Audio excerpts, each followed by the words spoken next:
Hello everyone, कैसे चल रही है आप लोग की तैयारी? पेपर सब लोग के कैसे हो रहे हैं? कुछ स्टूडेंट्स की डिमांड है कि मैम आपके एक्सपेक्टेड क्वेश्चंस हमेशा एग्जाम में आ रहे हैं, तो मैम प्लीज हमें भी, हमारे फ्रेंड्स ने कहा है, उन लोगों ने पढ़ाई करी है और उन लोग के एग्जाम में आए हैं, तो प्लीज मैम और एक्सपेक्टेड क्वेश्चंस दीजिए। तो मैं आज लाई हूँ आप लोग के लिए जीके जीएस के क्वेश्चंस जो लास्ट ईयर के एग्जाम में भी आए हैं, उनको बेस रखते हुए अभी के क्वेश्चन मैंने आपके लिए बनाए हैं। और कुछ क्वेश्चन ऐसे भी हैं जो आने वाले हैं, तो पूरा का पूरा बेस आपको तैयार करके दे रही हूँ। बट मैं जब आपके लिए इतना कर रही हूँ तो आपको भी मेरा एक काम करना है कि आपको सारे क्वेश्चन जितने मैं बना के दे रही हूँ वो आप पढ़े, 4 बार पढ़ने, 3 से 4 बार, और आपको पास होने से कोई नहीं रोक सकता। मेरे जितने भी जीके जीएस के वीडियो हैं सारे पढ़ लें, जितने भी वीडियो हैं वो पढ़ेंगे, ऑडियो सिस्टम पे सुनेंगे। जब इंग्लिश और मैथ से थक गए हैं तो मेरी वीडियो से पास होने की गारंटी है। पर 3 से 4 बार ऑडियो सिस्टम पे सुनना है, लाइक शेयर सब्सक्राइब जरूर करना है। ऑल द बेस्ट, पेपर बहुत अच्छा करें, ठीक है? ट्रांसपेरेंट पेन लेके जाए, पेपर में 2 से 2.5 घंटे पहले तो जाना ही है। जो बहुत अच्छा क्वेश्चन आता है उसको सबसे पहले करें, थोड़ा सोच के करना पड़ रहा है उसके बाद करें, बहुत सोच के करना पड़ रहा है उसके बाद करें, बिल्कुल नहीं आ रहा छोड़ दें, नेगेटिव मार्किंग नहीं लानी है। चलो बात करते हैं क्वेश्चंस की। क्वेश्चन क्या है, थोड़ा सा मैं मार्कर भी इसको थोड़ा बड़ा कर देती हूँ और रेड कलर ही लेती हूँ। पहला मोबाइल फोन किसने बनाया था? मार्टिन कूपर, मोटोरोला कंपनी के लिए बनाया था। दुनिया का सबसे छोटा देश कौन सा है? Vatican city. सबसे तेज दौड़ने वाला जानवर कौन सा है? चीता। दुनिया की सबसे ऊंची इमारत कौन सी है? बुर्ज खलीफा, जो कि दुबई यूएई में है। फिर बात करते हैं, किस धातु का प्रयोग थर्मामीटर में होता? मरकरी, पारा का। शतरंज खेल की खोज कहां हुई थी? भारत में हुई थी। किस ग्रह पर सबसे अधिक चंद्रमा है? शनि ग्रह पर सबसे अधिक चंद्रमा है। किस जीव के पास 3 दिल होते हैं? ऑक्टोपस के पास 3 दिल होते हैं। फिर बात करते हैं, पानी का रासायनिक सूत्र क्या है? H2O, 2 हाइड्रोजन 1 ऑक्सीजन लेने से पानी बनता है। सौर मंडल का सबसे बड़ा ग्रह कौन सा है? जुपिटर, बृहस्पति सबसे बड़ा ग्रह है। मानव शरीर में कुल कितनी हड्डियां होती हैं? मानव शरीर में 206 हड्डियां होती है। कंप्यूटर के जनक किसे कहा जाता है? चार्ल्स बेबेज को कंप्यूटर का जनक कहा जाता है।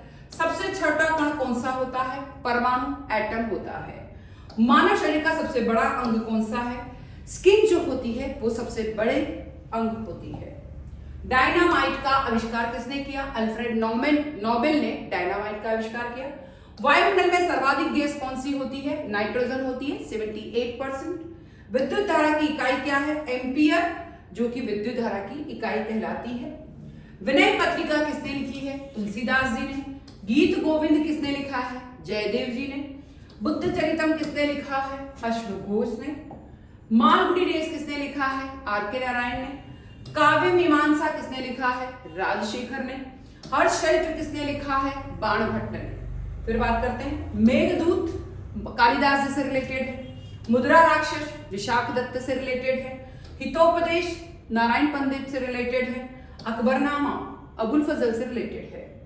फिर अष्टाध्यायी पाणिनि से रिलेटेड है। कामसूत्र वात्स्यायन से रिलेटेड है। इंडिका मेगस्थनीज से रिलेटेड है। राजतरंगिणी कलहन से रिलेटेड है। फिर माय ट्रुथ इंदिरा गांधी से रिलेटेड है। शाहनामा फिरदौसी से रिलेटेड है। बाबरनामा बाबर से रिलेटेड है। हुमायूं नामा गुलबदन बेगम से रिलेटेड है। फिर पौधे सूर्य के प्रकाश से क्या बनाते हैं? कार्बोहाइड्रेट। फिर फूलों के अध्ययन को क्या कहा जाता है? एंथोलॉजी। फूल का जनन अंग कौन सा होता है? पुष्प होता है। पुष्प का नर जन्मांग कौन सा होता है? पुंकेसर को कहते हैं। नर व मादा युग्म के संयोग को क्या कहते हैं? नर व मादा के युग्म संयोग को निषेचन कहते हैं। निषेचन के बाद क्या बनता है? युग्मनज बनता है। फिर आता है, प्रकाश संश्लेषण किसमें होता है? हरे पौधों में प्रकाश संश्लेषण होता है। रात्रि में पौधे किसके कारण चमकते हैं? स्फुट दीप्ति के कारण चमकते हैं। सबसे बड़ा आवृतबीजी पौधा कौन सा होता है? यूकेलिप्टस सबसे बड़ा आवृतबीजी पौधा होता है। सबसे छोटा आवृतबीजी पौधा कौन सा है? लेम्मा सबसे छोटा आवृतबीजी पौधा है। सबसे छोटा गुणसूत्र किसमें पाया जाता है? सबसे छोटा गुणसूत्र शैवाल में पाया जाता है। सबसे लंबा गुणसूत्र किसमें होता है? ट्राइलियम में सबसे लंबा गुणसूत्र होता है। सबसे छोटा ननबीजी पौधा कौन सा है? जेमिया पिग्मिया सबसे छोटा ननबीजी पौधा है। जिब्रेलिन सर्वप्रथम किससे प्राप्त किया गया? जिब्रेलिन सर्वप्रथम कवक से प्राप्त किया गया? किसमें सर्वाधिक प्रोटीन पाया जाता है? सोयाबीन में सर्वाधिक प्रोटीन पाया जाता है। पत्तियों की कोशिका में क्या रहता है? पत्तियों की कोशिका में पर्णहरित रहता है।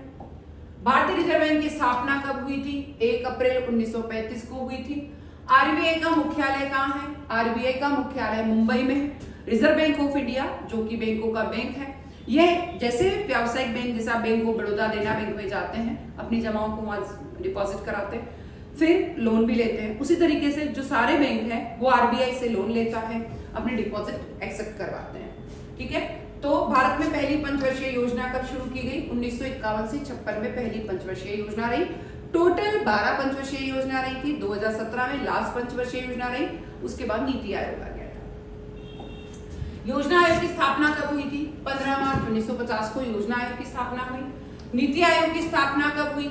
1 जनवरी 2015 को नीति आयोग की स्थापना हुई। विकास दर किसे कहते हैं?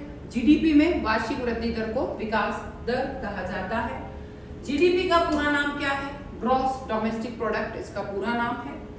जीएनपी का पूरा नाम क्या है? ग्रॉस नेशनल प्रोडक्ट इसका पूरा नाम है। राष्ट्रीय आय की गणना की मुख्य विधियां कौन सी होती है? एक आय गणना विधि, एक व्यय गणना विधि और एक उत्पादन गणना विधि। जब सारे उत्पादन को जोड़ा जाता है, प्राथमिक क्षेत्र, द्वितीय क्षेत्र, तृतीय क्षेत्र, सब सारा उत्पादन जोड़ा जाएगा तो उसे राष्ट्रीय उत्पादन कहा जाएगा। पूरे देश में जितने भी इनकम मिलती है, भूमि, श्रम, पूंजी, प्रबंधक, साहस, 5 उत्पादन साधनों से उनकी आय को जोड़ दो, राष्ट्रीय आय कहलाती है। राष्ट्रीय खर्च अपन उपभोग पे कितना करते हैं, विनियोग पे कितना करते हैं, सरकार कितना खर्च करती है और विदेशी विशुद्ध विनियोग कितना होता है खर्च, तो वह सब राष्ट्रीय खर्च कहलाता है। फिर आता है भारत में गरीबी रेखा निर्धारण की किस नीति की सिफारिश की गई? तेंदुलकर समिति की सिफारिश की गई। बाजार अर्थव्यवस्था का प्रमुख लक्षण क्या है? कि जहां पर मांग और पूर्ति बराबर होती है बाजार में, वहीं पर कीमत का निर्धारण होता है। मुद्रास्फीति क्या होती है? जब वस्तुओं सेवाओं की कीमतें बहुत अधिक अर्थव्यवस्था में बढ़ जाती है तो वह मुद्रास्फीति कहलाती है। इसके विपरीत जब अर्थव्यवस्था में वस्तुओं और सेवाओं की कीमतें बहुत अधिक कम हो जाती है तो वह मुद्रा संकुचन कहलाता है। फिर आता है, इसका क्वेश्चन रह गया था, हाँ यस, मंदी क्या है? वही मुद्रा संकुचन जिसमें कीमतों में गिरावट आती है। बेरोजगारी की कितनी किस्में होती है? बेरोजगारी, छिपी बेरोजगारी, देन खुली बेरोजगारी, देन संरचनात्मक बेरोजगारी, मौसमी बेकारी। मौसमी बेकारी का मतलब है जैसे आइसक्रीम पार्लर हो गया, शुगर मिल हो गया, गन्ना आएगा तो शुगर मिल से शुगर बनेगी, बाकी नहीं बंद रहेगी। न्यूनतम समर्थन मूल्य एमएसपी, मिनिमम सपोर्ट प्राइस, ये किसानों की फसलों के लिए निर्धारित की जाती है ताकि किसान जो है जब भी वहां से अपने गांव से शहर में आता है बेचने के लिए, तो ऐसा नहीं कि उसे 1 रुपए किलो टमाटर बेचना पड़ रहा है और उसके कारण वह पूरी की पूरी ट्रक खाली करके छोड़ जाता है कि हमें ये कीमतें नहीं लेनी है।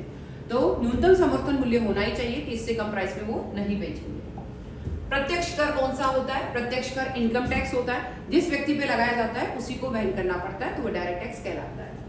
अप्रत्यक्ष क्या होता है? GST, goods and service tax, अप्रत्यक्ष कर होता है, लगाया किसी और पे जाता है। जैसे जीएसटी अगर जो है होलसेलर पे लगाया गया तो होलसेलर ने रिटेलर पे डाल दिया, रिटेलर ने कंज्यूमर पे डाल दिया, तो जीएसटी जो है वो अप्रत्यक्ष कर है। जीएसटी का पूरा नाम goods and service tax. GST कब लागू हुआ था? 1 जुलाई 2017 को लागू हुआ। भारतीय मुद्रा को नियंत्रित कौन करता है? भारतीय रिजर्व बैंक। भारतीय मुद्रा को बढ़ रही है तो कम कर रहा है, कम हो रही तो बढ़ाने की कोशिश करता है। बैंकिंग क्षेत्र में एनपीए क्या है? Non performing asset. बजट में राजकोषीय घाटा किसे कहते हैं? कुल व्यय में से कुल प्राप्ति हटा दो पर बिना उधारी के होनी चाहिए तो वह राजकोषीय घाटा कहलाएगा। भारत में प्रत्यक्ष विदेशी निवेश की अनुमति किसके तहत दी जाती है? विदेशी मुद्रा प्रबंधन अधिनियम के तहत दी जाती है, फेमा। एचडीआई का पूरा नाम है ह्यूमन डेवलपमेंट इंडेक्स, एचडीआई का पूरा नाम है। सेबी क्या है? सिक्योरिटी और एक्सचेंज बोर्ड जो होता है वो सेबी होता है। पहले क्या होता था कि जो शेयर मार्केट को कंट्रोल करने के लिए कोई भी व्यक्ति नहीं था, शेयर कभी बढ़ रहे हैं कभी घट रहे हैं, एक ही व्यक्ति ने सब खरीद लिए। हर्षद मेहता के टाइम बहुत अधिक घोटाला हुआ था, इसलिए शेयर मार्केट में को कंट्रोल करने के लिए सेबी की स्थापना की गई। भारत में सबसे ज्यादा रोजगार किस क्षेत्र में है? भारत कृषि प्रधान देश है, इसलिए भारत में रोजगार भी कृषि में ही जाता है। हरित क्रांति किससे संबंधित है? कृषि उत्पादन बढ़ाया जाए। अब हरित क्रांति क्या है कि 1966 से पहले हमारा इंडिया कृषि पर तो आधारित था, बट ना तो कोई टेक्निक थी, ना हल थे, बारिश पे डिपेंड होना पड़ता था, ना सीड अच्छे थे। तो इसीलिए हरित क्रांति लाई गई कि HYV सीड शूट करें, देन फव्वारा सिंचाई योजना हो, देन ट्रेनिंग किए हुए किसान हो और ट्रेंड किए हो। फिर आता है श्वेत क्रांति, किससे संबंधित है? श्वेत क्रांति सफेद यानी दूध उत्पादन से संबंधित है। बाद में राष्ट्रीय बैंक कब बने? पहले प्राइवेट क्षेत्र के अधिकार में थे सब बैंक, पर 1969 में 14 बड़े बैंकों का राष्ट्रीयकरण किया गया था। 1980 में 6 और बड़े बैंकों का राष्ट्रीयकरण किया गया। भारत में सबसे अधिक राजस्व इनकम किससे मिलती है? GST और इनकम टैक्स से। भारत में पंचवर्षीय योजना की शुरुआत कब हुई थी? 1951 में सबसे पहले पंचवर्षीय योजना शुरू की गई थी।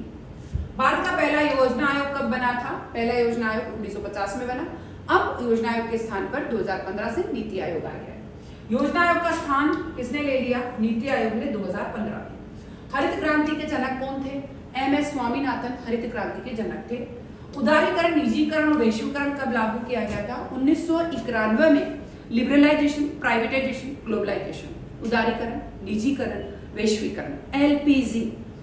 नरसिम्हा राव जब प्रधानमंत्री थे तभी लागू किया था, और प्रधानमंत्री के टाइम से ही कि हमारे देश में इतनी गरीबी हो रही थी, उधार हो रहा था, लोनिंग हो रहा था, तो हमने सोचा कि हमें दूसरे देश या सबसे हेल्प लेनी चाहिए। तो इसके बजाय हमने क्या किया कि दूसरे देश की कंपनी को हमारे देश के लिए पूरे गेट खोल दिए गए। गेट खोल दिए गए मतलब वो आए, फॉरेन डायरेक्ट इन्वेस्टमेंट 100% छूट दे दी गई। प्रत्यक्ष कर का उदाहरण क्या है? प्रत्यक्ष कर जो है इनकम टैक्स है। अप्रत्यक्ष कर का उदाहरण क्या है? वस्तु और सेवा कर, GST, goods and service tax. Bharat में GST कब लागू हुआ था? जुलाई 2017 में GST लागू हुआ था। भारत का केंद्रीय बैंक कौन है? Reserve bank of India Bharat का केंद्रीय बैंक है। जब 1934 से पहले 27 में बैंक ऑफ इंग्लैंड के जैसे हिल्टन यंग कमीशन ने सुझाव दिया कि हमारे इंडिया में भी क्या होना चाहिए, एक बैंक होना चाहिए जो बैंकों के ऊपर हो, बड़े बैंकों का बैंक हो। इसीलिए 1935 में रिजर्व बैंक ऑफ इंडिया की स्थापना की गई, जो बैंकों का बैंक है। ठीक है, नोट भी वही छापता है, 2 रुपए से अधिक के नोट। RBI की स्थापना कब हुई? 1 अप्रैल 1935 को RBI की स्थापना हुई। भारतीय राजस्व का राष्ट्रीयकरण कब हुआ? RBI का 1949 में गवर्नमेंट के हाथ में सौंप दिया गया। मुद्रास्फीति का अर्थ क्या है? वस्तु और सेवाओं की कीमतों में वृद्धि। पहली बार बजट किसने पेश किया था? 1860 में जेम्स विल्सन ने पेश किया। बजट को हिंदी में क्या कहते हैं? वार्षिक वित्तीय विवरण बजट को हिंदी में कहा जाता है। भारत का पहला आर्थिक सर्वेक्षण कब हुआ? 1950-51 में आर्थिक सर्वेक्षण हुआ। मानव विकास सूचकांक HDI किसने तैयार किया था? महबूब उल हक ने तैयार किया। HDI में भारत का स्थान बदलता रहता है हर वर्ष। मुद्रा का सबसे छोटा रूप क्या है? मुद्रा का सबसे छोटा रूप सिक्का है। मुद्रास्फीति को नियंत्रित करने के लिए क्या किया जाता है? बैंक दर में, रेपो रेट में, रिवर्स रेपो रेट में चेंजेस किए जाते हैं। रेपो रेट क्या होती है? जिस दर पर RBI बैंकों को ऋण देता है वह रेपो रेट कहलाती है। भारत का पहला सार्वजनिक क्षेत्र का बैंक कौन सा है? पंजाब नेशनल बैंक पहला सार्वजनिक बैंक है। बैंकों का राष्ट्रीयकरण कब हुआ? 1969 में 14 बैंक का और 1980 में 6 बड़े बैंक का राष्ट्रीयकरण हुआ। भारत में प्रत्यक्ष विदेशी निवेश को अनुमति कब दी गई? 1991 में। LPG अब आओ 100% छूट दे दी गई, पूरा इन्वेस्टमेंट आपका बशर्ते हमारी रहेगी। गरीबी रेखा का निर्धारण किसने किया? तेंदुलकर समिति ने।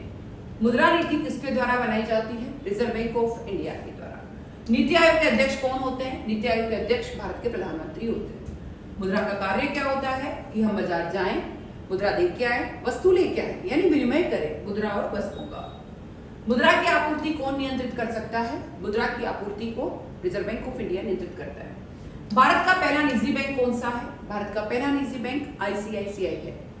बैंक में जमा की गई राशि पर जो ब्याज मिलता है उसे क्या कहते हैं? उसे जमा ब्याज कहा जाता है। मुद्रा विमुद्रीकरण सबसे पहले कब हुआ? अभी कब हुआ था? 8 नवंबर 2016 को। भारत में सबसे अधिक रोजगार किस क्षेत्र में है? कृषि क्षेत्र में, क्योंकि भारत कृषि प्रधान देश है। न्यूनतम समर्थन मूल्य किसके लिए होता है? किसान की फसल का उचित मूल्य मिलना चाहिए, इसलिए न्यूनतम समर्थन मूल्य होता है। MSP किसके द्वारा तय किया जाता है कि किसान की लागत कितनी आ रही है और मूल्य आयोग क्या प्राइस निर्धारित करता है। भारत सरकार के आय का मुख्य स्रोत क्या है? टैक्सेस है, चाहे डायरेक्ट हो, इनडायरेक्ट हो, टोल टैक्स हो। प्रतिकर, कंपनसेशन कर किस लिए है? GST लागू होने के कारण राज्यों को जो नुकसान हुआ है उसके लिए है। मुद्रा की आपूर्ति कौन नियंत्रित करता है? वो भी पता है। पहला निजी बैंक कौन है? आईसीआईसीआई बैंकों में जमा की गई राशि पर जो ब्याज मिलता है उसे क्या कहा जाता है? जमा ब्याज। मुद्रा विमुद्रीकरण, ये भी अपन ने पढ़ लिया। एमएसपी, वो भी अपन ने पढ़ लिया। फिर मुद्रा विनिमय दर को नियंत्रित करता है आरबीआई। सबसे बड़ा वाणिज्यिक बैंक कौन सा है? स्टेट बैंक ऑफ इंडिया है। भारत में बीमा क्षेत्र कौन नियमित करता है? IRDAI नियंत्रित करता है। वित्त आयोग की स्थापना किन अनुच्छेद के अंतर्गत होती है? अनुच्छेद 280 के अंतर्गत होती है। भारत में सामाजिक सुरक्षा योजना कौन शुरू करता है? भारत सरकार शुरू करती है। मेक इन इंडिया अभियान कब शुरू हुआ? मेक इन इंडिया अभियान 2014 को शुरू हुआ। फिर बात करते हैं जन धन योजना कब शुरू की गई? 28 अगस्त 2014 को शुरू की गई। नीति आयोग का उपाध्यक्ष कौन होता है? केंद्र द्वारा नियुक्त व्यक्ति होता है जो कि भले बदल सकता है। चालू खाता घाटा, करंट अकाउंट डेफिसिट किससे संबंधित है? ये विदेशी व्यापार से संबंधित होता है। मुद्रास्फीति की माप कैसे की जाती है? उपभोक्ता मूल्य सूचकांक या कंज्यूमर इंडेक्स बोलो, चाहे कंज्यूमर इंडेक्स या फिर कॉस्ट ऑफ लिविंग इंडेक्स, जीवन निर्वाह सूचकांक के आधार पर निर्धारित की जाती है।